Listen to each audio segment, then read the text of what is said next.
Hey, good afternoon, everybody. I want to do a quick video about setting up our template for our cube project.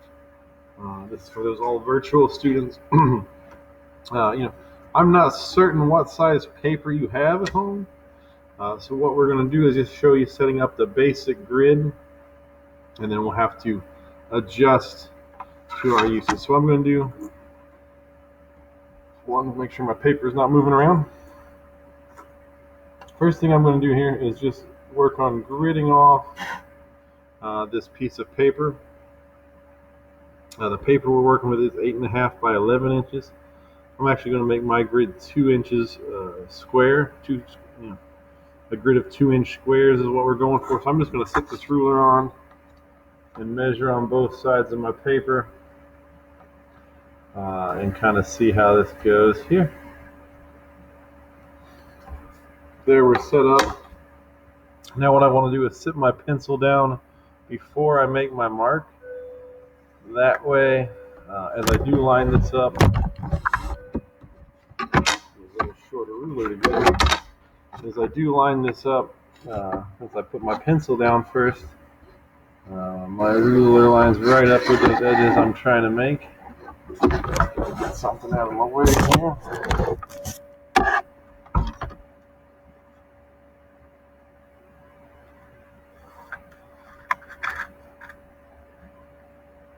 So in that case, there's my first part. I'm drawing 4 lines. In this case, they're 2 inches apart. I picked that size because that would be a size that fits comfortably on this piece of paper. So depending on the size of paper you have, it might work differently. Next thing I'm going to do is actually just go ahead and measure off every 2 inches the other way, coming up against the edge of this piece of paper. 2, 4, 6, 8. This is 8.5-inch paper, so should be able to fit all those on correctly. Gonna move down again.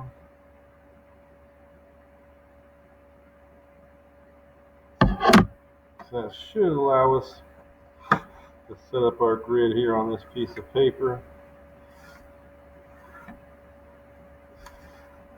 So as I'm doing this, important things to remember, I'm measuring 2 sides of my piece of paper, so that way my lines are straight and parallel and perpendicular to the edge. Another thing I'm making sure to do here, because this ruler's measurements don't start right at the end of the ruler, being careful to make sure I'm lining up with my measurement. Other thing I'm making sure as I start measuring from the right over 4 inches.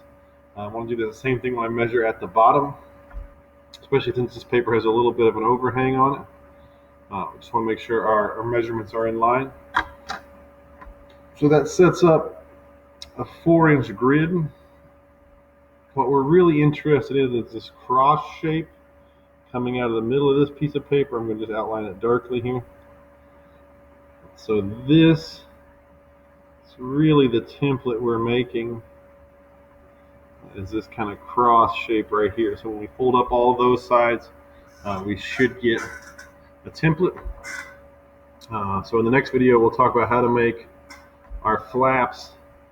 Since we do have to cut this out and fold it and glue it together, we'll look at how do we make our flaps so we can make a box that comes together nice and securely. So that'll be in the next video. Good luck. If you have questions, hit me up in Teams. Be happy to figure out how to set this up on your paper, especially if you're working with a different size paper or cardboard or whatever at home. Since we're sourcing materials, we have to do our best. So let me know if you have questions. Thank you so much.